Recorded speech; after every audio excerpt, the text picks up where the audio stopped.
Good morning, everyone. How you guys doing? It's me, your boy Ryan Flowers, aka Clutch Sports Talk, and welcome to another edition of NFL Sunday Wake Up. Now, this morning it's a little different. I am actually not live. This is a pre-recorded show, but the show must go on. So I have some things I had to take care of Sunday morning, so I can't be with you guys live. But I definitely wanted to record the show and get you guys some information. So we got lots to discuss as usual. We got to talk about Robert Saleh and the New York Jets and the Aaron Rodgers saga that's taking place there in the Meadowlands there. So I'll give you my thoughts on that. I also want to talk about some top offseason acquisitions that are actually proving their worth currently up until now in this NFL season. So we'll break down some players that have really done well for some teams that actually re-signed or signed them in this past offseason. We'll talk about that. Then I got to go over my week 6 power rankings and then follow that up with my previews and predictions of week 6 and then close out the show with my clutch picks of the week. So you guys know how it is. So we appreciate you guys for stopping by on this pre-recorded show for NFL Sunday Wake Up. But like I always say, sit back, relax, and enjoy the show. This is Clutch Sports Talk, NFL Sunday Wake Up with me, Ryan Flowers. Let's go.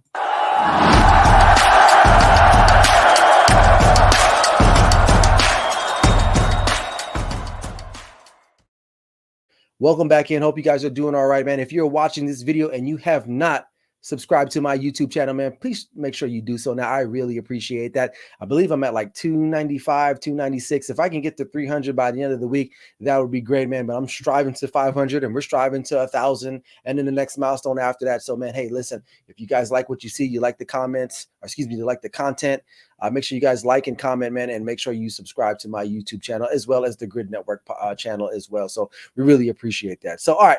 That's out of the way. Let's talk about some firings or a firing that took place earlier this week. Robert Saleh was let go by the New York Jets early this week after their loss to the Minnesota Vikings this past Sunday, their game in London. So they lose the game, a game that was probably winnable, but Aaron Rodgers didn't play particularly well, and he admitted that. But they lose the game, and then they get back home, and then there's this whole, I wouldn't say a melee, but there's a lot of discussion around Nathaniel Hackett and Robert Saleh and what he was going to go do. I guess it was reported that he was going to take away the offensive coordinator duties from Nathaniel Hackett. Somehow, some way, he reported that to the leadership there with Joe Douglas and Woody Johnson.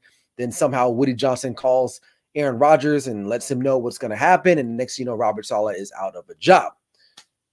That's that. So, lots of stuff, lots to break down here with this particular situation. So, number one, you never want to see someone lose their job, honestly, whether it's a coach, anyone, coordinator, player, what it is.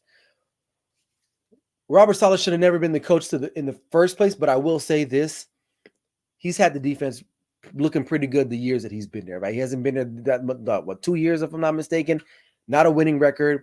He came into a situation where they didn't have a starting quarterback. They went out and drafted Zach Wilson. That didn't work out. They go out and get Aaron Rodgers. Obviously, he got hurt literally like 2 plays or a play into the season last year. That didn't pan out. The offense still looks like a mess. Honestly, they still scored 93 points in 5 weeks in the first 5 weeks of the season, which is something they did last year with Zach Wilson. But he just wasn't motivating the troops. And I think Joe Douglas and Woody Johnson looked at this team and said, you know what? We got a squad here. We can't squander this. We got to do something. And we can't get rid of Aaron Rodgers, right? Obviously, because we're all in with him, okay? And so we're not going to get rid of Nathaniel Hackett because he's Rodgers' guy anyway. So who we're going to get rid of? And that's Robert Saleh, right? But don't feel too bad for him, obviously, because he's still under contract and he'll be continued to be paid very handsomely for not doing anything for the New York Jets organization. Now, it was kind of messed up, though, from what I read, is that he didn't have access back to the facility. He didn't have an opportunity to speak with the players and, kind of just say, farewell, right? He did handle it pretty well on social media, just kind of thanking everybody and the Jets organization about the opportunity, and that was it. So typically when a coach is fired, he at least has an opportunity to come back, say goodbye to the players, and not be escorted. Now, like I said, what I read is that he was escorted throughout the building to get his stuff and get out. It's kind of messed up, but it is what it is. It's football. It's professional football. It's a grown man's league. So I guess they were within their rights to do so. So, and that's exactly what happened. So, I mean, like I said, don't feel too bad for the guy. He's still getting a paycheck for literally doing nothing for the rest of the duration, which I think he had 2 years left in his contract, so that the Jets are on the hook for him. So now let's turn our direction though to what's the future here, right? So Should they have fired him right now? Some people will say yes. Some people will say, if you knew you didn't think he was the guy, then why did you bring him back in the offseason? That's the argument there, right? So where does that leave them now? So Jeff Ulbrich, former player, former linebacker for the San Francisco 49ers, he's going to be taking over the interim head coaching job. Nathaniel Hackett has been stripped of his offensive play calling duties.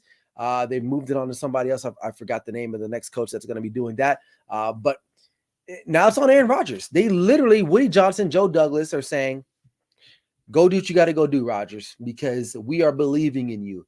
The only next thing that they really need to go out and do is go get Devontae Adams, which I talked about that on my matchup show, NFL matchup show on Wednesday. That I don't think that's going to be an option. I really don't think so. Because number one, the Raiders are going to be looking for someone to pay half of that salary. I don't think anybody really wants to do that. And a lot of people don't want to get up a second round pick. And I don't think the Jets really want to do that. Should they? Probably. If you're going to commit all the way to Aaron Rodgers, then you might as well just do the whole damn thing anyway, right? But either way, they're giving the keys to the kingdom to Aaron Rodgers finally. Now, did he have a say in the firing? Maybe not directly, but if you followed Aaron Rodgers closely the last couple of years, he's not innocent. There is blood on his hands in pretty much everything and anything that he does. So do I believe him when he gets on the podium and said, oh, no, they didn't consult with me, or I didn't have a hand in the firing? Maybe that's not the whole truth. But I do believe that there was a conversation that did take place between him and the brass in New York. And they were like, well, this is what we plan on doing. Is this cool with you? And absolutely, I believe he signed off in some capacity or some form. Okay.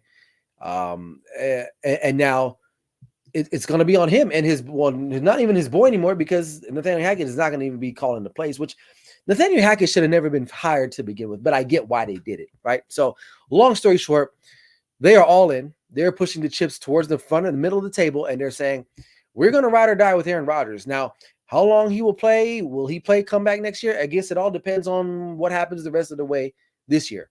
I still think they're a playoff team. I still think they have a chance maybe to win this division, because Miami is a dumpster fire. The Miami Dolphins don't have a quarterback, and when Tua does come back, is he healthy enough to maintain and sustain himself the rest of the season? That's a big question. So, but the reality is that this offense has struggled. Aaron Rodgers did not play well last week, Sunday, against the Vikings. 3 turnovers, 3 interceptions. Nathaniel Hackett really has been very predictable throughout the course of the season, which is something that he was knocked for in Denver, right? Not predictable, doesn't understand game management, that type of thing. But they ended up hiring him anyway because he's Aaron Rodgers' boy. That's a form of nepotism in some form. So it is what it is. So now Aaron Rodgers will take over for the most part. He's the de facto offensive coordinator on the field. He'll be able to check out of things, which is something that he likes to do. And that's why him and Matt LaFleur did not go well in towards the end there in Green Bay, because LaFleur likes what he likes. He doesn't like quarterbacks checking out of things. This is the play. Run it as is, and we'll go with that. Aaron Rodgers is more of a freelancer. He's a free spirit. He doesn't, and this is right up his alley now, because now he can go and do so. So, but again, the success of this team is going to be solely based off of the success of Aaron Rodgers. The defense is good to go. They have some offensive pieces. You have 2 solid running backs. You got a wide receiver in Garrett Wilson and some other targets that you can go the ball with. It's really all there in front of them. So if they can't get it done, the Jets are really taking a gamble on a 40-year-old quarterback coming off an Achilles, who does not look as sprite as he once was before. So a lot of pressure is going to be put on Aaron Rodgers and the rest of this team and the leadership there, because they feel in their minds that, well, we let Saleh go. We felt like he was the problem. Now, Aaron, go out and do what you got to go do. And that's really what it is, boils down to it. So I still think that this is a good team, but they did not address the systemic issue that they have. And that's their execution on the field. And that has something to do with the players, not necessarily the coaches. So we'll see how they perform this week. They got a big one on Monday night against the Buffalo Bills, a divisional game. They need to get that offense cranking, because the Bills are definitely reeling at this point, losing back-to-back games. So they're going to be fired up for that game on Monday night. So we'll have to wait and see. All right. Moving right along, let's talk about some top offseason acquisitions. These are guys that were maybe on another team. Looked at them. Another team looked at them and said, hey, we'll pay you. Come on down and let's see what we can do. And these are some of the guys that come to mind. First one is Derrick Henry, right? They're starting to figure out how to use this guy, which, I didn't think that they would take this long, right? I wouldn't say that. I figured they would figure it out quickly, right? You pair him with Lamar Jackson, who's a running quarterback, it creates nightmares for teams, especially on the defensive side of things, right? So, and Henry was key in that win against the Bengals and the Bills the week before, right? So having those two guys running the football, Lamar Jackson, Derrick Henry, definitely a guy that they can go to late in the season, especially in the playoffs, where you run the football to win these games, and I think they have that perfect combination. So I really like them. That was a really good signing. Now a lot of people, including myself, thought, well, maybe Derrick Henry is over the hill. Well, he don't look like it right now. I think he's looking really, really solid right now. The only question is that will he stay healthy, because that's not something he's been able to do the last couple seasons, and he's an older running back. But if he can stay in tip-top shape and continue to run the football the way he's been running it, Ravens will definitely be having their hat or something in there, and they'll definitely have their chance to win a Super Bowl or be in contention with that. So, okay, the next player is Sam Darnold. Sam Darnold. Now I know he hasn't played like exceptionally well last week, right? But he's been really, really good when it matters most, right? This team is still undefeated, right? They're still playing at a high level, right? And from what I read, they're still trying to go out and get other pieces, right? So Sam Darnold, definitely a big pickup, because they didn't think that when they signed him, he was going to be the starting quarterback, or at least the guy that in the end, they picked him up because maybe they thought he can compete, or at least show the rookie and JJ McCarthy how to play a little bit. But nowhere did they think that he was going to be the starter and be as good as he is as of right now. I mean, the guy's 11 touchdowns, 4 interceptions, passer rating of over 102 or 103. Like that's crazy, right? But don't even sleep or trip on Sam Darnold. He's a baller, man. It's just the circumstances that he's been in. We really haven't been able to see his full talent be put on display. So big acquisition for him. Another guy is Saquon Barkley. Saquon Barkley has been instrumental in all of the wins that the Eagles have had thus far. You go back to the Green Bay game, you go back to the Saints game. He's definitely the guy that you want on your team, right? So really, if you think about it, they got him for a steal. They're really not paying much off the salary cap to have him on a team. I think he's only about 1.5% of their whole total salary cap for 2024. So not really much from a financial standpoint to make your team a better football team. So that's a big acquisition there. Xavier McKinney, the safety that came over from the New York Giants to Green Bay Packers. I believe he's had a pick in every game, so he's helping. Takeaways are huge in this game, right? Giving your offense another opportunity to score some points is big. So that's a big pickup for the Packers as well. And we'll stay with the Packers, honestly.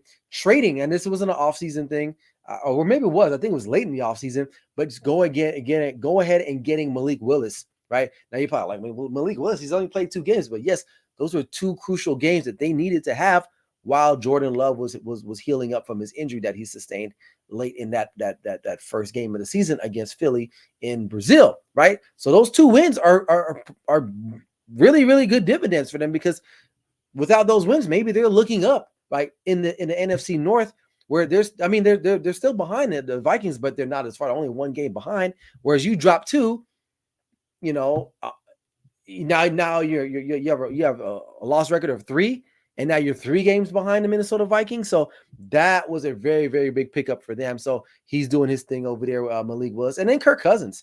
Kirk Cousins also is another quarterback, new town, new city, new team.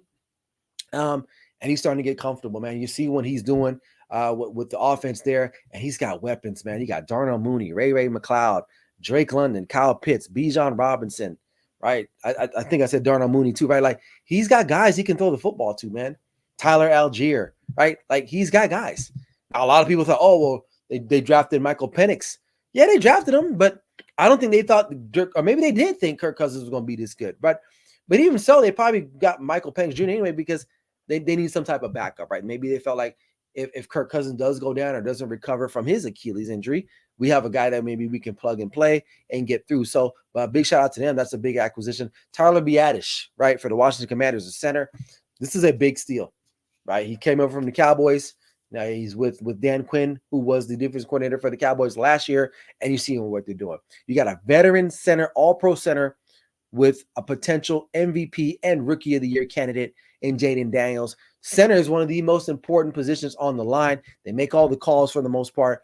You got to have a good one, and they definitely got themselves a good one to pair with their young quarterback there in Washington. Another guy, low key, I can never say his name, but his last name is Al-Shair Aziz, I think his name. He came up from the Tennessee Titans. He signed a 3-year deal for $34 million, and he is paying off every penny. This guy is a maniac on the field, man. He's just running around, flying around, hitting people, tackling people. Anything that's moving out there, he's hitting. He's showing a high level of competitiveness. His tackling ability is on point for the Texans, which they really, really, really need. He's helped them out in some really crucial games, especially late in that game against Buffalo last week. So that's a really big pickup for them, for the Texans to help bolster their defense. And then, and like I said, Malik Willis, like I said before, I talked about him already. So those are my top acquisitions. So let me know in the comment section, is there anybody else that I missed? Is there somebody that you guys think who's been really balling out on their new team? Let me know. Please, let's let me know in the comment section, and we can chop it up there. All right, moving right along, man. We are rolling through here. Let's go over some Week 6 power rankings. Power rankings, folks. Look, Minnesota's still at number 1. Very resilient last week. I know they got up on Green Bay. They kind of let them in the game, but they still were able to handle the pressure and come out the win. Listen, traveling and going on the road in the domestic United States is tough, right? But traveling and going across the globe is another thing, right? It's very taxing. You guys are, it's a little stressful, some anxiety involved in that, and they still did a phenomenal job. This team is getting contributions from everywhere, right? From the offense to the defense. Veterans like Stephon Gilmore, contributing at the end of that game last week. So really liking the Minnesota Vikings chances right now. They're looking really solid. I know we still got a lot of football left, but I like the Minnesota Vikings still at number 1. The reigning champs, number 2, the Kansas City Chiefs. Listen, no Rashee Rice, no problem. They just find somebody else. Travis Kelce, really good game, monster game this past week. Juju Smith-Schuster. We all left him for dead when he left after winning his Super Bowl. He went to New England. It's like, what happened to this guy? He's coming back now. He's looking like Juju from the 2019 Rose Bowl against Penn State. Okay. Again, this team just finds ways. So now I know people, they're cheating for them. Whatever. It is what it is. But they are finding ways to win. That's a championship caliber team. And so I got them at number 2. I got the Detroit Lions at number 3. They're 3 and they're sitting 3-1. They're coming off a bye week. They got a big matchup in Dallas today against the Dallas Cowboys. After that, losing that game to the Bucs at home, they kind of reset. Jared Goff looking better, playing better. They had some time off to kind of regroup, get their things together. But this offense is one of the most fun offenses to watch in the league so far. They got tons of talent out there. So, and the defense too is really stepping it up, right? I really like what they're doing a little bit, but they are susceptible to some big plays. That's my only concern with them, is that they can be had in some big plays. So that's something they have to clean up, but still one of the better teams in the National Football League. Houston Texans at 4-1 after they took that ass whipping at home against the Minnesota Vikings. I think it really helped them. Sometimes a good loss will make you reflect, right, and look at things, right, and you get a chance to kind of retool a little bit. I think that's what they needed, right? So, big win last week against Buffalo. Now they will not have Nico Collins, one of the top receivers in the league. That's going to hurt them. But maybe Stephon Diggs can kind of fill that role while Nico was out for at least 4 weeks. I believe he's got a hamstring. I think they put him on the IR. So that's something they're going to have to figure out. But the defense is really good. They get after the quarterback better than anybody, honestly. Between them, Minnesota, maybe Pittsburgh when they're healthy, right? They get after it. So I like them at number 4. Baltimore Ravens, they're figuring it out, man. Figuring it out. Close win last week against Cincinnati. Figured it out how to win in the end, man. Like, that's what good teams do. Great teams do that. Not good. Great teams are doing that. So big win for them. A divisional game. A game that they probably should have lost, but somehow, some way, Lamar Jackson pulled them from the fires and forced overtime in that game. And then Derrick Henry set up the game-winning go-ahead score to win that game in overtime. So I got them at number 5. Washington Commanders, they're quickly rising up this list. They got a big matchup this weekend against those Baltimore Ravens, which we'll talk about that matchup here shortly. But strong start for them. 4-1. Rookie quarterback is just balling out of control. He's looking better than Caleb Williams. But again, different system, different coaching scheme. And I feel like Caleb Williams has more talent offensively than Jaden Daniels, but the scheme fits what Jaden Daniels does well. So I really like what Washington's been doing as well. And the defense is improving too. So number 7, I got the Bills. I got them. I still got them. I haven't jumped ship on them. I still think they got a really good chance of winning the AFC East. But it's evident that Josh Allen cannot. I mean, we knew he couldn't do it by himself, but it's getting damn near negligent now at this point. If you want to talk about some teams that should be in the sweepstakes for Davante Adams, it's got to be them, right? You better steal from somebody to go pay Davante Adams. Give him whatever they want, right? Because he needs somebody, and this team's ready to go right now.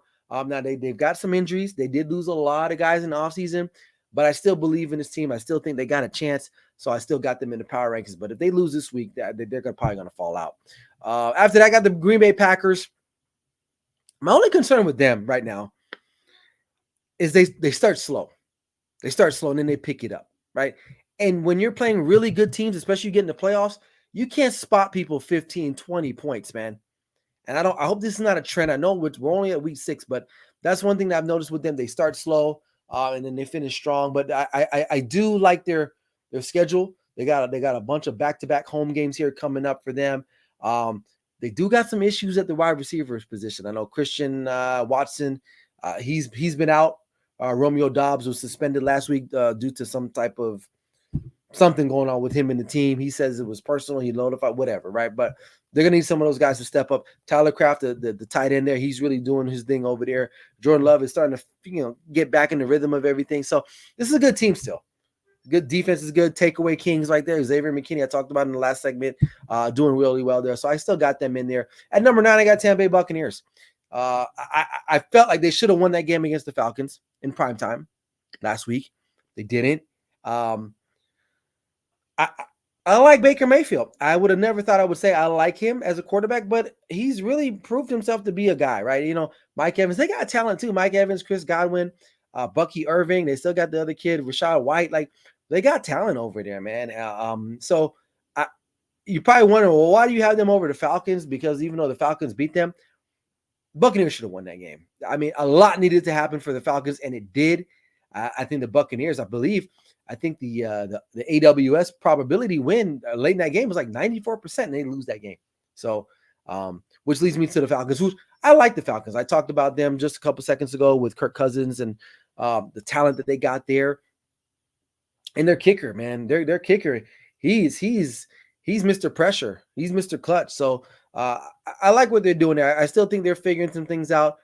Defensively, I feel like if they can get after the quarterback a little bit better, I think that would be better for them. But overall, this is a very solid team. They're worthy of being one of the top 10 teams in the National Football League, no doubt in my mind. So I don't see anything else with them. So those are my power rankings for week 6. Let me know in the comments what you guys think. If you love them, like them, hate them, you think I'm an idiot, let me know either way. I'd appreciate that. So, all right, we're just moving on through here. Let's look at some matchups going into this week. So obviously Thursday Night Football, that took place already, so we'll bypass that. Let's look at the Jaguars versus the Bears. Very interesting key matchup here for them. Jaguars coming off a really good win against a divisional rival in the Indianapolis Colts. The Bears coming off a really good win too last week against the Panthers. I'll say this. Caleb Williams played way better this past week, right? Granted, it's Carolina Panthers, so don't hold your breath, right? Don't just tell. At least take it with a grain of salt. However, though, I do like the Bears in this matchup at home. I think their defense is I haven't looked at any stats, but I can only imagine just off the eyeball test, got to be top 5, top 8 defenses in the league right now. Let me know if I'm right or wrong with that one. Again, I haven't looked at any particular stats, but just of what I've seen on tape or live, they're a top unit there on the defensive side of things, and they got the talent there on offense too. It's Caleb Williams has got to start delivering that ball. All right, Washington Commanders on the road at Baltimore. If If there's any game that if as a team or as a player, because Jaden Daniels is being talked about a lot as being not just a rookie of the year, but an NFL MVP. If there's a game that you want to just have you want to put down your naysayers, this is the matchup. Now, to me, this should have been the Sunday night game. They should have flexed this out, right? And I don't know if there's a thing where they could only flex games out like later in the year, but if they had an opportunity, this should have been the game. I love what Washington's doing. Very basic high school, spread everything out, quarterback option type run pass. I love it. Cliff Kingsbury's done a fantastic job building this offense around the skill set of Jaden Daniels, right? So I love what they're doing. Defensively, looking really well too, right? Baltimore Ravens got Lamar Jackson, got Derrick Henry, right? They don't need to necessarily throw the ball around a lot. As long as they can make big plays, Lamar Jackson will make a play here or there, and Derrick Henry will be busting through those lines if he needs to.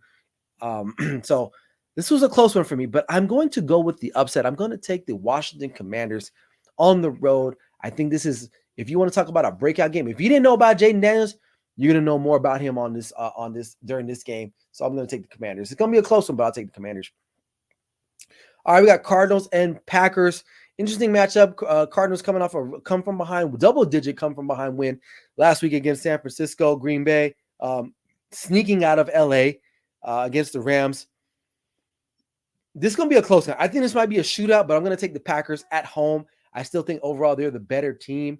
And not to say that the Cardinals are just trash or they don't have great coaching. I see what they're trying to do in Arizona, but they're a team that kind of starts slow too a lot of times. And so it's going to be interesting because Green Bay starts slow too, right? So I can see a situation where the Cardinals get out early, but then the Packers turn it on. So I'm going to go with the Packers to win this one.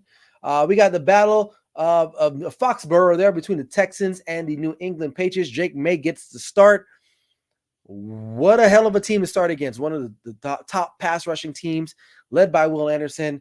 This one's easy to me. I like the Texans to win this game. I think Drake May will have some opportunities, but overall, they just don't have the talent to beat these guys. So I'm going to take the Texans. Divisional rival game here with the Saints and the Buccaneers. Saints coming off a loss where they probably felt, man, we were in that game against Kansas City. You come back home to the Mercedes-Benz Dome. You got the Buccaneers who are also coming in off of a pretty close loss there. These two teams play each other very well. Very, very well. And you got Marshawn Lattimore going against Mike Evans. We know the history between those two guys there. But I got to go with the Tampa Bay Buccaneers. I think they got a rookie quarterback and Spencer Rattler getting to start in New Orleans. Can the kid play? Well, we're going to find out, but this is a tough one. The good thing going for him, he is at home. But I like the Buccaneers in this particular matchup. All right, we got Browns and Eagles. Deshaun Watson does not look good in this offense whatsoever. Philly should get some help back. I believe Devontae Smith will be back. I'm not sure the status of A.J. Brown, but having Devontae Smith will definitely help their offense. So I like the Eagles at home in this one. We got Colts and the Tennessee Titans. Listen, I can't stand Will Levis. I think he sucks as a quarterback.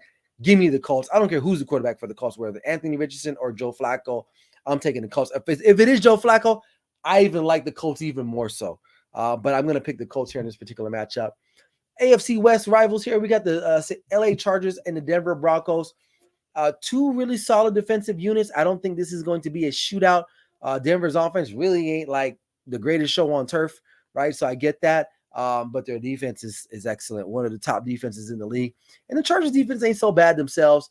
But I you know what? I think I'm going to go with the Chargers in the end just because they have the better quarterback in the end, and maybe a little bit more talent on the offensive side of things. But the points are going to be at a premium in this particular game. But I feel like Justin Herbert can make a play here or there towards the end of that game. So I'm going to go with the Chargers.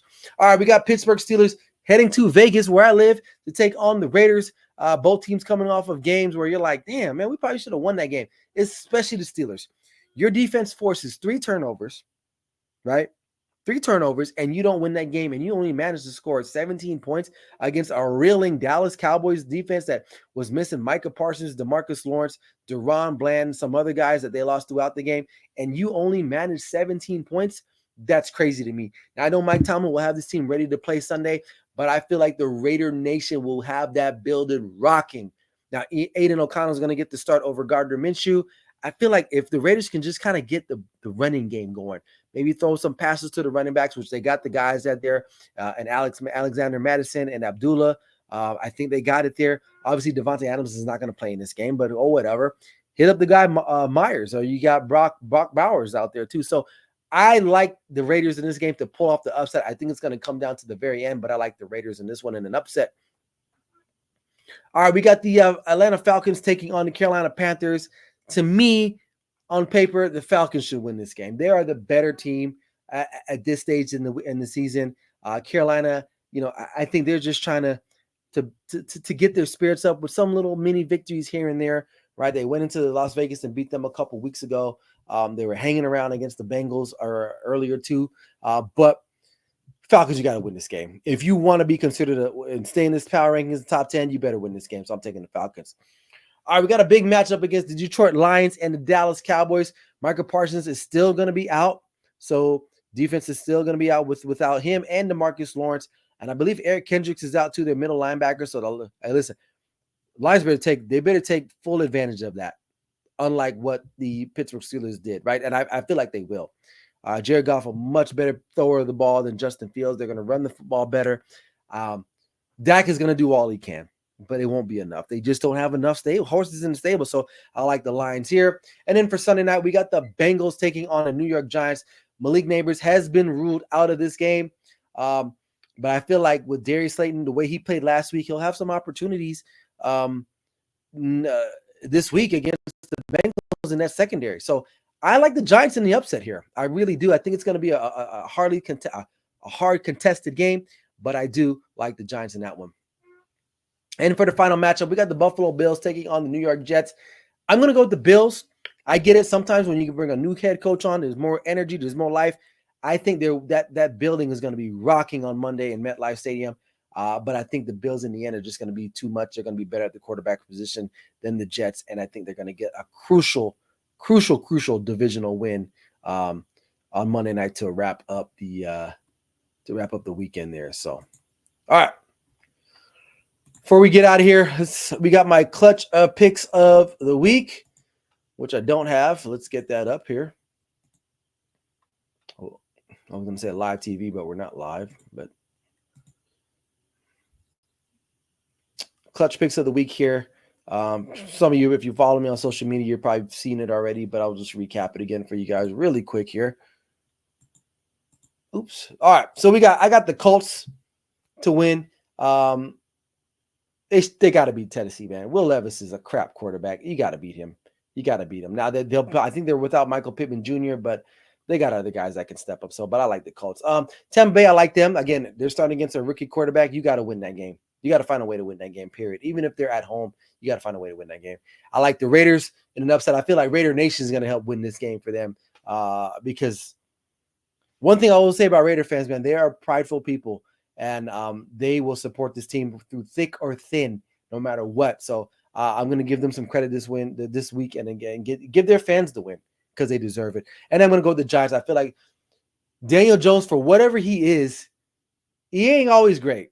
But when he's decent, he's not bad. And if him and Darius Slayton Jr. can kind of pick up what they left off as, I think they'll be okay. I think they get David Montgomery back. You pair him with Tyrone Tracy Jr., who went off last week against Seattle. You got a good recipe for a victory there against the Bengals, so I got it there. So I got them winning that game. So those are my clutch picks of the week. You got Colts, Buccaneers, Raiders, and the Giants. Love them, leave them, hate them, whatever it is. That's what we got here. And that's it, man. That's NFL Sunday Wake Up. So appreciate you guys for tuning in. Again, this was a pre-recorded show. I could not get on live. I had some things I got to take care of with my daughter, who's a competitive soccer player. So we got things to do. But I always have time for you guys. So that's why I wanted to pre-record the show. So that's all I got. Be on the lookout for my NFL matchup show, dropping our video on Wednesday, man. It's going to break down whatever happened this past week in week 6. We're going to be looking towards the future. Also going to go over some fantasy players for your teams, looking at the waiver wire, look at some guys who I think may help you guys out, especially if you're trying to stay afloat and position yourselves in your fantasy leagues. You guys don't want to miss out on that. So that's all the time I got. Like I always say, this is your boy Ryan Flowers, aka Clutch Sports Talk, NFL Sunday Wake Up. Never settle till the work is done. We'll see you guys next week. Peace.